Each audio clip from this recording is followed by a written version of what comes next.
A very warm welcome to everyone there under the sound of our voice. Welcome to the Afia Sports Review Spot on Afia TV. And Afia TV, of course, you can get with the frequencies channel 254 DSTV, channel 17 Go TV, and channel 748 Free TV. Welcome to the show. I hope you had a wonderful weekend. And no matter what happens, the Holy Book says, in all things give thanks, for that is the will of God. Many Nigerians are not feeling too happy because of the events of yesterday and maybe many other events. But one thing is certain, God doesn't get glory from disappointments. God gets glory in spite of disappointments. So I just want to encourage everyone out there, keep your head up, because there's light at the end of every tunnel. So welcome to the show, guys. And my name is Sisi Emechebe, popularly known as Sisi the Rabbi. And I have a special guest here today. I think it's more like it's tit for tat, because, earlier today I was a guest on his show, referring to the head of the news and current affairs, Afia TV, my dear friend, Mr. Alex Obodo. It's good to have you, Mr. Alex. Thank you so much. Thank you, Sisi. Good to be here. I looked forward to being on this show. Yeah. Because I have a few things to get off my chest. Unburden. It's very important. I mean, most Nigerians have a desire to unburden because of the events of yesterday, amongst other things. And I mean, every opportunity we have, we're going to utilize them. Absolutely. It's great to have you here. And welcome everyone there. So please just pay attention. We're going straight to the headlines in the Afia Sports review spot. We're going to start with from the home front, the Npfl. Of course, charity always begins at home, but this is news that is very striking and hard to take, because yesterday we got the very sad, tragic news from the Npfl, but particularly from our home team, Rangers International of Enugu, the Flying Antelopes. We regret to announce the passing away of the Director of Media and Communications, Mr. Norbert Okolie. He passed away after a protracted illness, and he battled, he fought, he did everything within his power to beat that illness, but it was not to be. So the Rangers family mourns, both home and abroad, mourn the passing of such a wonderful person, a wonderful gentleman, one who's been very, very instrumental to the development of Rangers and making Rangers International have a voice that is global all around. So may his gentle soul rest in perfect peace. We will miss him greatly in the family of Rangers.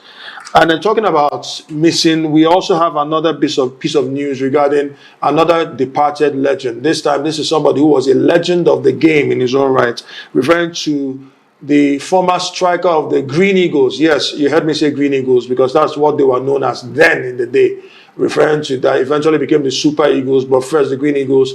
Lawrence Onweazu Okonji passed away just hours before the match yesterday. He passed away at the age of 83 years of age.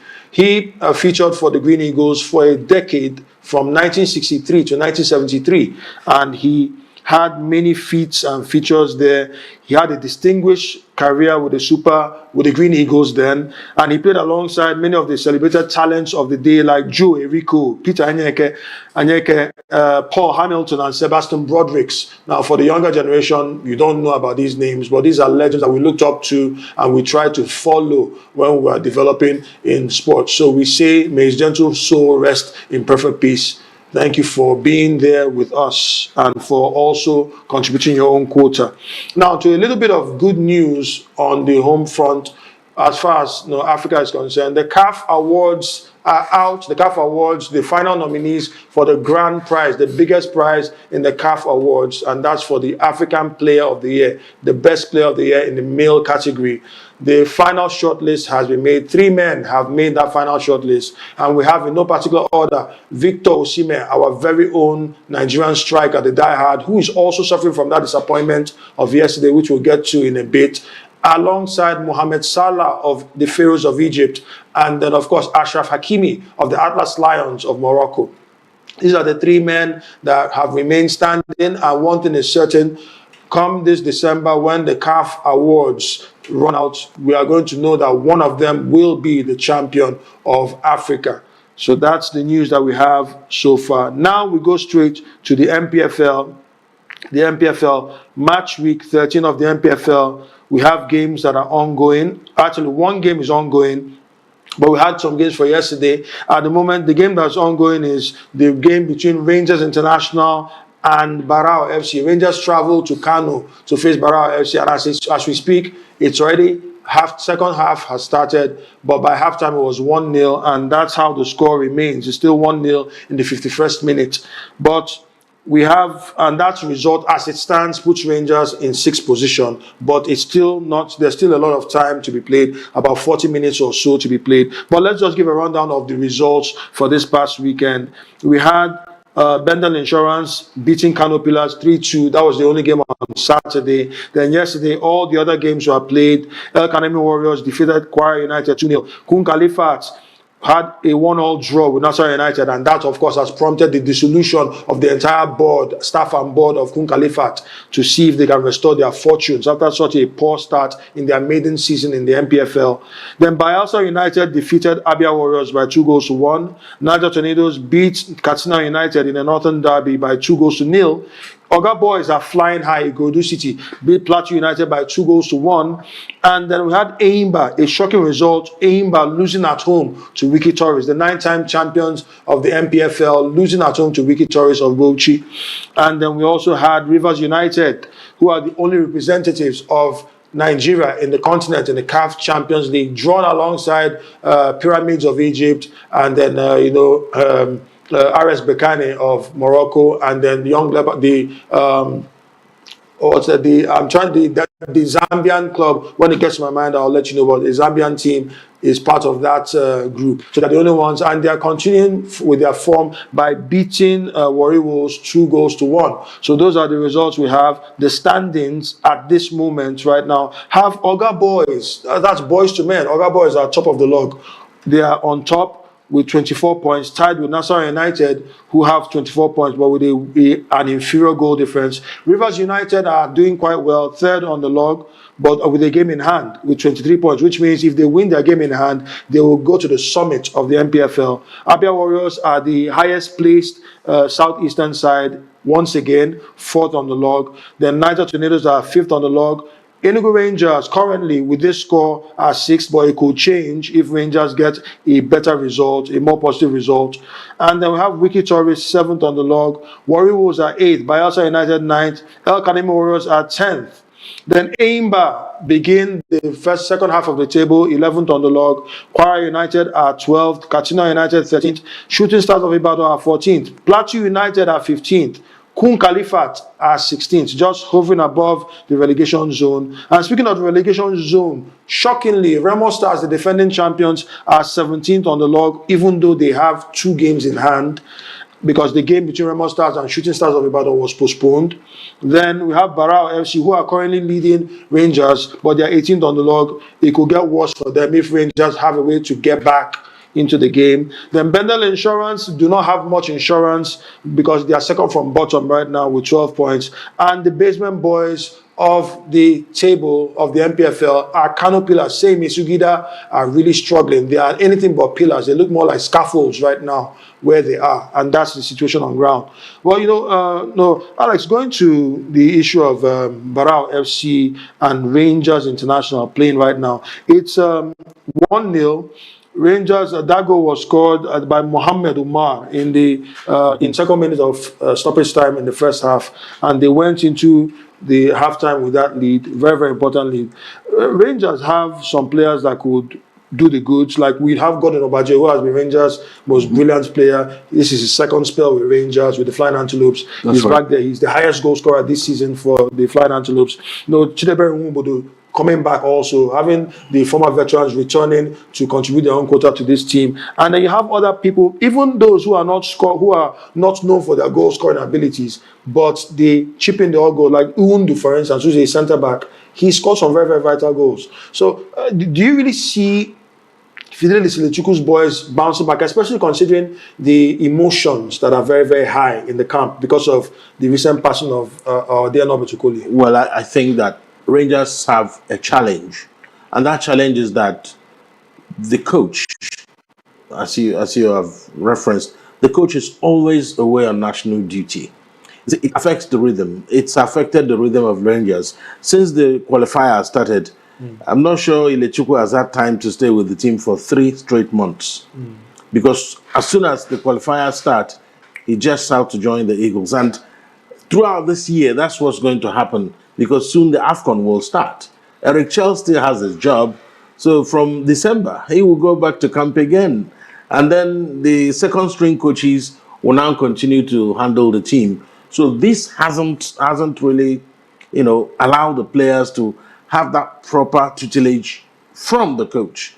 Remember the season he came, he had time to be with them. He wasn't on the Super Eagles coaching crew. So he had time to nurture the team. It's like when you are not at home, a lot of things can go wrong. Yes. So you now come back and say, who kept this here? Who kept this there? You will now start doing damage control as soon as you come back. And that might be too little, too late, depending on what has gone wrong. Because every day the players will play and they will crystallize with a particular flow. If he comes back, he will try to realign the team. And then he jets off again. The team relapses and he comes back to realign them. Nobody should even attempt to tell me that his constant absence to national duty is not affecting the team. It is. That's part of the problem. That's part of the problem. Yeah, I think you're really onto something because I've been thinking about this right now. If you notice, it's not about liking him or hating him or liking Rangers or hating Rangers. It's a good thing, and it's also affecting Remo Stars. Yes, that I was getting. So these are the two teams that seem to have lost their way because they were doing well. I think it was last season or last 2 seasons. They were running neck and neck on who should be the league winners. They were actually over the past in the build-up to their league win. But so they were the most consistent team. So now they easily get blown away by other teams because the coach is always at the Eagles camp. Now, as exciting as that is, you don't also have the reason why they have that coach is to provide the tutelage. And if you're not always around to offer that tutelage, the group will suffer. But we're talking about the issue of quality being dispersed abroad, dispersed across board in the team. That's both right. in the that's the boardroom, the dugout, and even on the field. But that's what it is. The issue now is not management outside of the field. The issue now is what you do with the players every single day in training and how you execute your match. Because if the coach is not, there's a philosophy Fidelis Elechukwu would like to implement with the Rangers team.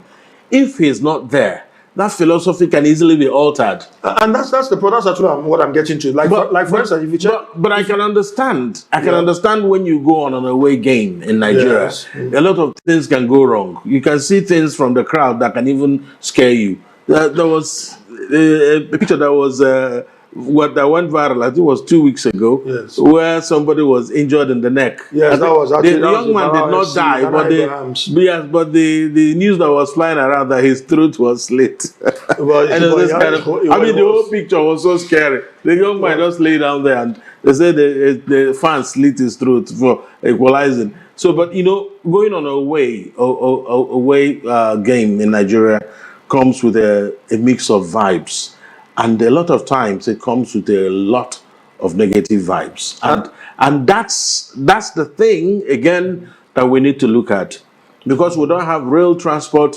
A lot of the cities where they play these matches don't have airports. Yes. So the team, now we have Enugu Air. Maybe Rangers can benefit by traveling with Enugu Air. I don't know. I don't know what the plans are because they are constantly on the road. It takes its toll on the players. Nobody will tell me. Imagine that each time Chelsea want to play, they have to drive long. Imagine Chelsea driving from Enugu to Maiduguri.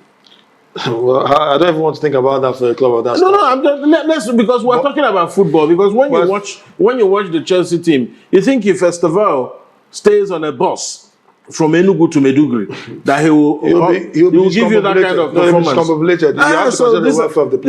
For me, that's why they always struggle on away games. Because if you ever travel to the north, you will understand what I mean.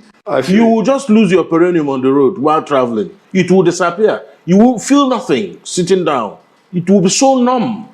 And all these things about blood flow. Playing football is about blood flow. You will need, the kind of warm-up as a player you have to do to restore blood flow to the middle sections of your body. So it's tough. It's tough playing away from home, especially, even for those who are coming from the north to the south. It's still the same thing. It's a long journey. The journey is too long. And we don't have air travel that connects city to city. Most of the cities where football is played, the commercial flights don't get there. They don't get there, so the players will not travel with maximum comfort. Imagine that the Rangers has a game in Jos, and they fly Enugu Air to Jos, and the same Enugu Air takes them. If they are playing in Lagos, it takes them to Lagos. They just land and have their nap, go for evening training. They will be fresh, because the longest you will spend on air, maximum of an hour and a half. Where are you flying to Nigeria in 2 hours? Okay, so I think we're going to, that's not something that needs to be looked into. His Excellency, the Executive Governor of Enugu State, you've done so much. We really expect you to do it. Let them try it and see whether their performance will not. We sincerely hope that will happen now. His Excellency Barrister Peter Ndubisimba looking at that. But just one last point before we go to the next item concerning this issue. Is a very vital issue that we raised concerning the effect that the absence of the coaches, particularly Fidelis Ilechukwu of Rangers and Daniel Ogumodede of Remo Stars, is having on the team in the absence. Now, doesn't this speak to is this not an indictment on continuity? Because the lacuna that exists between Fidelis Ilechukwu and his coaching crew is there for all to. Like, remember, there was a case in point last season when Fidelis Ilechukwu was away on international duty. Rangers had Kano Pillars visiting, and by halftime was 4-0. Fidelis Ilechukwu had just arrived, and he heard the scores and had to run, well, not literally, but he rushed to the stadium, made 1 or 2 changes by halftime. Then we had Isaac Xavier score 2 goals, and then 1 more goal was scored. It was 4-3. Okay. So now, isn't that an indictment on Fidelis Ilechukwu himself? No. See what happened. Imagine that you're coming home, and from the gate of your compound, you can hear your child crying. Immediately you step into that compound. The only reason why that child will continue crying is that something really bad has happened to that child. The moment the child sights you, he will run to you, daddy, daddy, daddy, daddy. That cry will cease. So you will have noticed that there will be a positive shock on the players. Kochi is back. Kochi is back. Oh boy, Mook will step up. This is psychological. If Mourinho is your coach, and Mourinho, for one reason, isn't at the dugout, and you have maybe an Avram Grant or someone else standing there in his stead, and suddenly you see him, immediately he walks in. Even the air in the stadium will change because the special one is there. There's an effect a manager has on the players. Some of the players are playing for the managers. Agreed. No, agreed. But what I'm saying, and I still insist, because there's a balance to all these things, I still insist that if things are not going, like, okay, it's a popular saying that goes this way, that any success without a successor is a failure. Now, the point is, if you can claim that you're the only person that is shining, and then your subordinates, your team that's working with you, are not shining at least in a comparable way, then it's an indictment on you, because it means that you are not able to communicate your vision to them effectively for them to go. I mean, come on, 4-0, 4-3, the gap is clear. The difference is very, very clear. So I think that there's a balance that we need to bring there, and hopefully we're going to get that balance. Now, talking about balance, Nigeria's will, that is the Super Eagles of Nigeria, their will is not balanced right now, because for the first time in history, since Nigeria first qualified for the World Cup in 1994, USA 94 to be precise, Nigeria have failed to qualify for back-to-back World Cups. The Mundial will be missing the services of Nigeria. Yes, we know that we're going to get dragged. We have been dragged all over the streets of Accra, from Accra to Kumasi, and then of course we're being dragged from Bloemfontein to Pretoria and everywhere in between. And that's what's happening right now, because the Jollof Derby, we missed out. We lost the Jollof Derby in 2022. Now we are losing the Mapiano Derby in 2026. Of course, no, the Mapiano Derby has to do with Nigeria and South Africa. It was not South Africa that Nigeria faced, but it's just as well that it was just as if it was South Africa that Nigeria faced, because South Africa laughed and laughed and laughed about what happened after yesterday's shocking result. And what was the shocking result? How many times have they been to the World Cup? So Nigeria, no, I know we'll say that it's not Nigeria's birthright, but just for those who have been living under the rock for a while, Super Eagles of Nigeria, I want you to pinch yourselves, those of you who have a sense of entitlement. The Super Eagles of Nigeria will not, I repeat, will not be going to the United States of America, Mexico, and Canada next year for the FIFA World Cup from June to July 2026. It is what it is. We have to just get ready for AFCON. But as it is right now, what happened is that Nigeria played, the first goal was scored in the 3rd minute by Frank Onyeka. Slightly deflected effort there. A lot of intensity from both sides. Nigeria slightly more in the first half, but the guilty of wastefulness, not being able to convert chances, particularly someone like Lookman. I don't want to name and shame, but Lookman was not his brilliant best in that game at all. There was not enough creativity in that midfield. The one creative hub in that midfield, Alex Iwobi, was creative but a bit lightweight because there was a lot of physicality in that game, which is why he was involved in the build-up to the equalizer. Cedric Bukambu not just basically stole the ball from him and then ran all the length of the right flank, squared in the ball, and then unfortunately a space where Semi Ajayi was supposed to be, he was not there, and Wilfred Ndidi tried. Well, I won't say he tried his best because that didn't look like his best. He made a half-hearted attempt to stop Mishak Elias from scoring, but it was not to be. He scored, and that's how the game moved on to the second half. And in the second half, Nigeria even struggled to keep up with the relentless pressure of the Leopards of DR Congo. They even scored twice and was ruled out for offside on both occasions, only for them to win 4-3 on penalties. Very shocking result indeed. And congratulations to DR Congo, the Leopards of DR Congo. We are good sports here in this part of the world, but it means going back to the drawing board or what's left of that drawing board. Alex, looking at what happened yesterday, many Nigerians are still trying to come to terms with the debacle that was yesterday. And then you look at the case of these two sides. When I say a case of two teams, a tale of two teams, like a tale of two cities, but this time it's a tale of two teams. You're looking at the team that played against Gabon, the Panthers of Gabon, and so ruthlessly dispatched them, versus this team that played yesterday against the Leopards of DR Congo. They didn't seem like the same team. Well, that's something I need to say here, and it's important that those that watch the Super Eagles should know that Central African opposition is a different kettle of fish for Nigeria. I think that the only thing you can compare to what we saw yesterday is our ordeal with Cameroon in the 90s, and even in the late 80s, 90s. Yes. This was, the Cameroonians always showed spirit. Nigeria will always have their flair and their skills, but the Cameroonians will refuse to be broken down. If you watch the finals of Maroc 88, yes, you would know, you wouldn't. We had all the guys, they were in top form. Humphrey Adobo was on the outside left. He was crossing the ball, everything. Samuel Kwaraju had this flair. He was at his best. Henry Wose even scored a goal that was ruled out. Yes. So Nigeria had the flair, but the Cameroonians had the steel. You can't outrun them. You can't outflank them in the game. They are always solid. They'll bully you. They will trudge. They will continue to march on. And that's what's been replicated by the DR Congo team. I think that if you look at the match yesterday, there is nobody that in Nigeria that will watch that match and say that we deserve to win it. I mean, it's good for Nigeria to go to the World Cup, but after watching that game, would you actually look at it and say, okay, Nigeria deserves to win it? The boys were outplayed, outclassed, outrun, outmaneuvered. There was nothing to show that they needed it. They didn't show that at the end of, let's just say this, the players are the ones who will benefit more if they qualify for the World Cup. So this whole talk about them not being interested in going to the World Cup is false. I totally agree. There was nothing else that team could do yesterday. Yes. They did everything they were supposed to do, they have done. But sometimes you come up against a team that is just better than you. Yesterday, the DR Congo team, they were better. They kept running at the Eagles until the last blast of the whistle. It looked like the Super Eagles were just waiting for the referee to say it's over.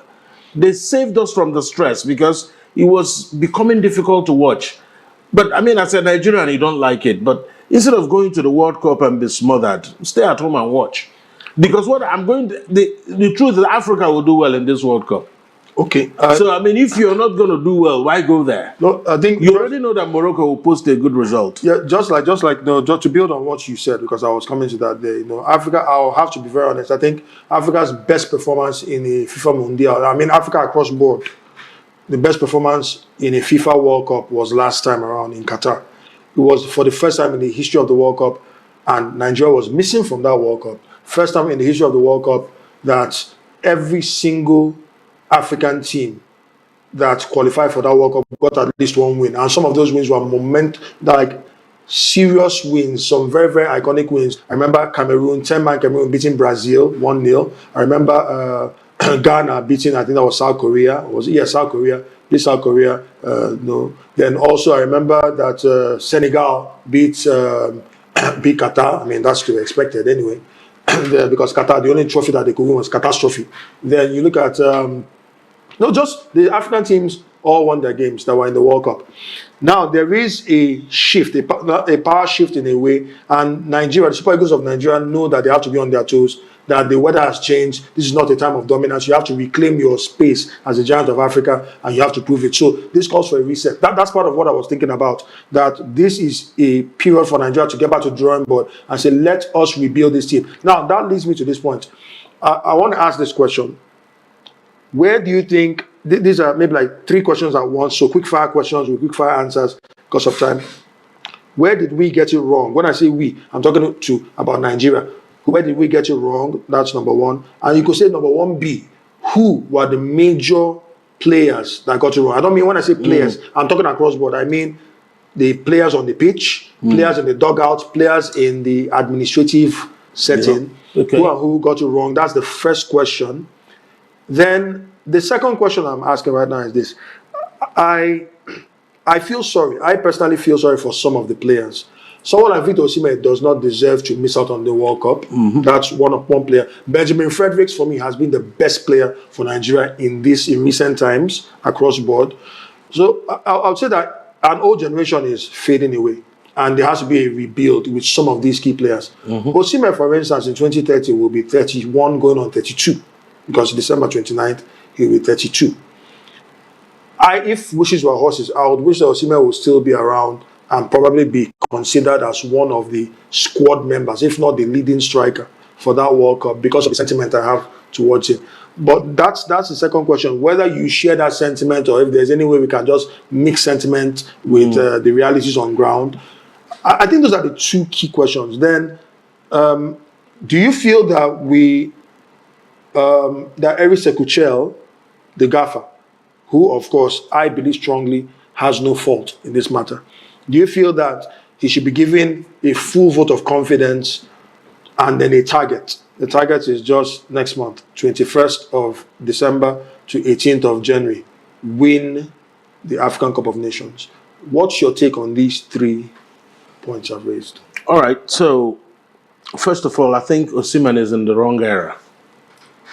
I can't argue with that. Let me tell you the truth. Osimhen would have gotten a number 9 shirt even with Rashidi Yekini in the Eagles.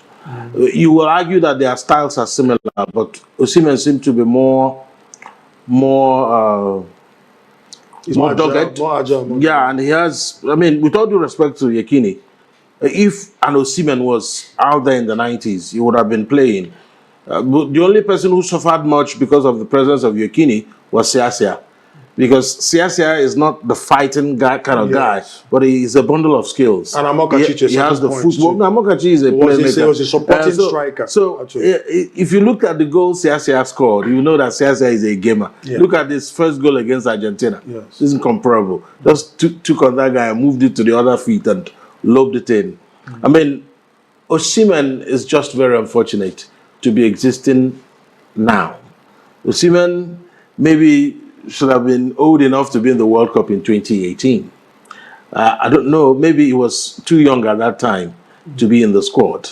Of course, there were other strikers who were active and who were banging in the goals.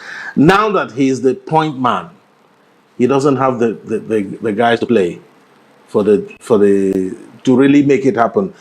Nigeria's biggest problem seemed to be in 2 areas: the defense and the midfield. I will explain. In defense, you don't have, especially in the central part of the defense, you don't have that steel you used to have. You have Anucho Kechukwu, you have a Taribo West. Yes. So you already know that you have the pivot of the backbone of the team. Imagine someone coming forward with the ball towards Taribo West. Taribo West is the kind of player that if they say you are so good, he will walk up to you in the tunnel and say, "Hi, I'm Taribo West."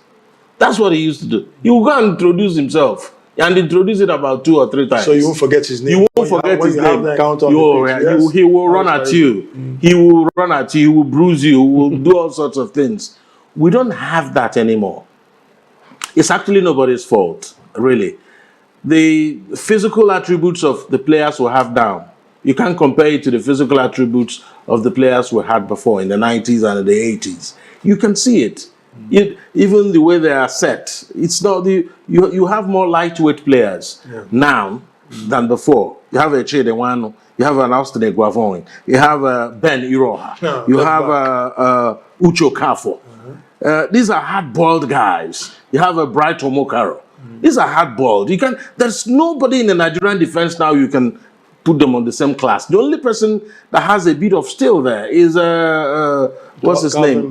Calvin Bassey. Yes. And even Benjamin Fredericks is getting there. Benjamin Fredericks is very tidy. It reminds you of Uche Okechukwu. Yes. How tidy he is. He's not there to commit a foul. He's just there to take the ball from you and salvage his team. So that is a problem, and that problem is, I don't want to say is genetic. I don't want to believe. But I think our coaches should start looking at the league. They have to start looking at the league. But before we go there, the midfield. Since Mikel retired, there's been a crisis. Wilfred Ndidi, it's not his fault. Wilfred cannot do beyond what he knows. True. But everybody expects Wilfred Ndidi to operate like Okocha. He can't. He doesn't have the skill set. He can't shoot. He can't dribble. It's not his fault. He's just someone who tries to break up play. He's a defensive midfielder. But he doesn't have the skill set of a Mikel who will pick the ball in our own half and throw it all the way to the person. There are passes Mikel threw to Obafemi Martins. He will just pick it up and throw it. Not all the players have that skill.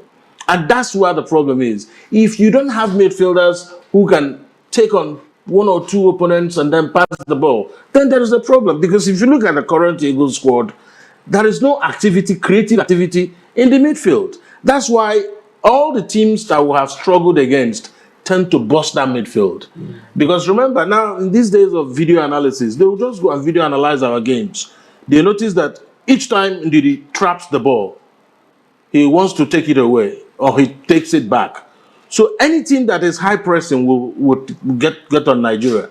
And that's why they always make a mistake, because immediately you collect the ball, you are looking back. And immediately you look back, you're already at a back foot.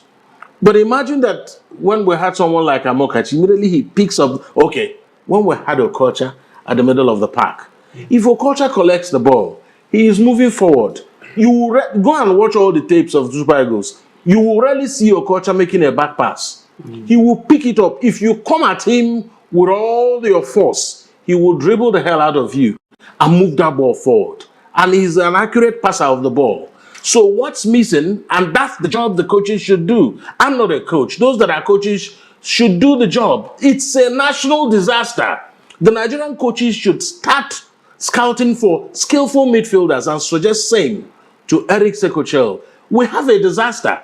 Nigeria will not qualify for the next World Cup if we don't fix it. That's what the problem is. Our defense and our midfield, we have an abundance of strikers. We don't have abundance of solid defenders and skillful midfielders. You solve that problem, you know you can qualify for the World Cup, because World Cup qualifiers are not fancy plays. There are times you will travel. It's not going to be fun. It's going to be war. You will need warriors on the pitch. Right now, Victor Osimhen is the only warrior in the Super Eagles. Well, with the exception of Calvin Bassey. Maybe the two of them. The other ones are just there, running around. They don't want to risk anything. At the end of the day, if they really want this World Cup, they should have picked up. And when the match yesterday was going on, you knew that you were being overrun. There are things you could have done. But if you can't do it, it means it's not something that you could have done. At the end of the day, let's bear it. That's how football is. I always know that after 1994 that we lost in the second round to Italy, there's nothing that will be as painful. So, I mean, what's it about? Nigeria, we need to fix the core of our team. We don't have solid defense and a skillful midfield. If we fix it, everything will be okay, because that's what we've been lacking. If you look at from the 80s to the 90s to the early 2000s, that's what was there. The Atlanta 96 team had a good spine. The 1994 squad had a good spine. So if you check it, that's what's missing. Okay, so I think we're going to go on a very short break and we'll return because Nigeria, if you talk too much about Nigeria and Nigeria's feelings in this World Cup, it's enough to keep us here for the next 3 days and we're just getting started. But we'll be right back in a short while. Stick around, don't touch that. This is still the Afia Sports Review Sport on Afia TV. Stay tuned, guys. Welcome back to the Afia Sports Review Sport on Afia TV. Thank you very much for being with us. And the first half, I also want to appreciate Mr. Alex Ubodu, the head of news and current affairs, Afia TV. He was so gracious to be here to discuss the debacle that happened yesterday and the way forward regarding the Super Eagles of Nigeria, who, by the way, in case you're just tuning in, did not qualify for the FIFA World Cup for a second season in a row. Quite unfortunate. But come on, the world doesn't revolve around Nigeria as far as football is concerned. We move to other areas. And in Europe, we're going to look at the results in European competition. That's the World Cup qualifiers, the last phase of the World Cup qualifiers. But I'm joined right now by a regular. He came in and we need to conclude matters here. And that's the divinator himself, Divine Onwuka. Thank you, sir. It's good to be on the show. It's good to have you. Thank you. Okay, so we'll move very, very quickly. We're going to look at some of the other results from the World Cup qualifiers. Yesterday, Azerbaijan played against France and lost at home to France. Of course, France beat them 3-1. And nowadays, whenever I say 3-1, the question usually is, how many goals did Kylian Mbappe score? Well, the news here is that he didn't score any. Reason being, he wasn't even on the pitch because he was injured. He picked up a slight injury, but that's by the way. Ukraine beats Iceland 2-0. And Hungary were really shocked and disappointed. Their hearts were broken because they lost at home 3-2 to Ireland. Another parrot, well, the same parrot anyway, scored again in that game and then defeated Hungary. Dominic Szoboszlai was in tears because Hungary will not be going to the World Cup, and it's certain. But that same Group F of UEFA, we had Portugal without Cristiano Ronaldo smashing Armenia 9-1. Goals were scored in that game. 2 hat-tricks were scored for Portugal. Bruno Fernandes, he scored a hat-trick in that game, including 2 penalties. And then João Neves scored another hat-trick in that game there. Other goals were scored by Fabio Conceição. That's the last goal that was scored. And then another goal was scored. The first goal actually was scored by Gonçalo Ramos. Renato Veiga. Renato Veiga and Gonçalo Ramos scored goals in that game. So this was a game without Cristiano Ronaldo, and I'm sure CR7 will be kicking himself and wondering, why wasn't I on that pitch? Well, he did it himself by picking a red card in the previous game that they lost to Ireland. So what that means is that Portugal have qualified for the World Cup, and this is the first of the band. We'll verify exactly how many games CR7 has been banned for. But coming to you, Divine. Okay, yeah, sorry. The other games too, we'll get to that. Israel beat Moldova 4-1. And then Italy beat Norway 4-1. Sorry, Italy lost to Norway at home 4-1 with Erling Haaland scoring a brace. And Norway have qualified for the World Cup for the first time since 1998. For context, their captain, Martin Odegaard, wasn't even born yet when Norway played in the World Cup in 1998. He was born December of that year, 1998.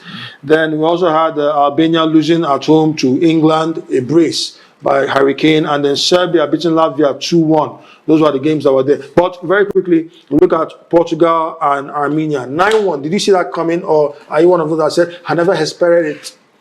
Of course, I expected it. Like, without CR7, without Ronaldo? Of course.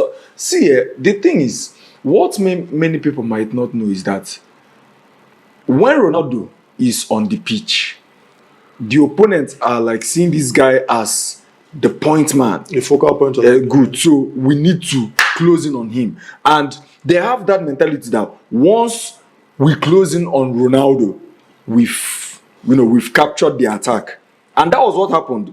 I'm sorry to say, but it's painful to say, but I have to say it. That was what happened in the game against Ireland, where Ireland were able to beat Portugal 2-0. Because they held Ronaldo, they saw that they've weakened Portugal. And that was how they, went in for the kill and, won Portugal. And Ronaldo, I'm guessing in the plight of being, frustrated and angered by the loss, and then Portugal were not really themselves during the game. They didn't come to the party. Yeah, exactly. They didn't understand themselves. There was no chemistry in the game. So because Ronaldo was kind of frustrated with the whole game, I'm assuming that was what made him to elbow the guy and got an unnecessary red card. It was totally uncalled for. So that was it. But now Ronaldo wasn't in the game. They were like, okay, Ronaldo is not here. We have to go in for the kill. We have to do this. Because number one, our World Cup hopes, as in our World Cup dreams are at risk. And number two, Ronaldo is not here. So we have to do everything possible and just make it happen. Okay. That was what. Okay, so the good news for Portugal anyway is that even with or without CR7, and we'll need to verify exactly how many matches the ban is, because since Portugal have qualified right now, the next game that they will play competitively is going to be the first round game. We don't know who they'll play against yet. We'll know that by the 6th of December. Yeah, 6th of December, when the draws come out. We'll know who they'll be paired with. So we'll know who CR7 will miss out on. So most likely he might miss the first two games if it's a 3-match ban. But let's see how that goes. Straight red. Yeah, a straight red. So it's going to be at least a 3-match ban unless there's some consideration. So, but the one thing is certain, he's missing at least one of the group stage games in the World Cup. Now getting to that, Portugal's win. Now Italy against Norway. Norway bamboozled Italy 4-1 with Haaland scoring a brace. So normally in the EPL we talk about Haaland FC. That's Man City is Haaland FC. I think it's safe to say this is somebody who has scored 16 goals, 16 World Cup qualifying goals in 8 World Cup qualifying games. That's 2 per game. He has scored so far. Then that should be 32 games. He has scored in 19 games this year alone. Now, is it safe to say that when you look at the teams, the Scandinavian teams, because in the Scandinavian region, in Europe, Scandinavian football teams, you have the Sweden national team, Norwegian, you have the Danish national team, the Danish national team, you have the Icelandic national team, you have the Finnish national team, and then you have the Haaland national team. I think that's basically what I'm trying to explain. Because no Haaland, no Norway. Just like no Man City, no Haaland, no Man City. It's looking no Haaland, no way. No Haaland, no way. Yeah, I like that. Yeah. Let's take note of that. So I give that to no Haaland, no way. No way. Yeah. Haaland, but no Norway qualifying. Yeah, it is a big one, isn't it? Exactly. Of course, since 1998. France 98. Of course, it's a very big accomplishment for them. And then this is Haaland, should I say, leading the charge here. So it's a very big, they will beat their chest and say, yes, we've achieved something solid in our era. So, but we don't know how the World Cup draws will take, but at least they've achieved their number one objective. And that's qualifying for the World Cup. So, I mean, after a long 27-year absence, they are back to the big stage in world football. Okay, so we end the show right now, move away from football and look at basketball. We had some basketball games. The NBA has kicked off, and we had some very, very interesting games. First of all, we had the Washington Wizards losing to 129 to 106. The New Jersey Nets got that win there. And then Houston Rockets blasted past Orlando Magic 117 to 113 points. Then the Pelicans lost to the Golden State Warriors 124 to 106. Dallas Mavericks were just a bit too strong for the Portland Trail Blazers, beating them 138 to 133 points. Then you had the Atlanta Hawks just narrowly edging by 2 points Phoenix Suns 124 to 122 points. Then Utah Jazz were just 3 points clear of Chicago Bulls 150 to 147. No, that game in particular reminds me of the running rivalry that existed between someone like Karl Malone of Utah Jazz in those days and then Michael Jordan and his team in the 80s, 1990s. No, the NBA is full of so many results. We will watch and see. They're all close shave winning, like narrow wins. Narrow wins, yes. I think the only almost comprehensive wins had to be when the Nets beat the Wizards naturally, not by 21 points. And then you also look at, I think that was the Warriors, Golden State Warriors beating the Pelicans. 124 to 106. That's by 18 points. Well, that's good. And it's great to know that we have come, every good thing comes to an end. Today started with a little bit of tragedy, but still, we always have to find a way to thank God in all we do. Once again, our hearts go out to the family of Mr. Norbert Okolie, who passed away. The Rangers, the former head director of communications and media and communications in Rangers, and we wish your family all the best, and you receive the fortitude to bear this loss. It is a great loss, not just to the Rangers international family, but to Ndinye Enugu and the Southeast generally, because of what Rangers stands for. Thank you very much, guys, for being here on the show. Divine Onwuka, the Divinator, thank you for being here. Thank you. And I say a big thank you to Mr. Alex Obodo, who was here the first half of the show. And I want to appreciate everyone here that has made this show a success. I thank the floor managers that are here. Goodness, I see you. Thank you very much for what you do. And then we have Ebube. Thank you very much for being there. Mr. Rising, I salute you. Thank you for being who you always are, dependable. Then also, Chidera, you're doing a great job there. Thank you very much. And to all our teaming listeners and viewers and audience, we'll do this again on Thursday during the Banter Box session. Thank you. Remain blessed. I'm Sisi the Rabbi, signing out.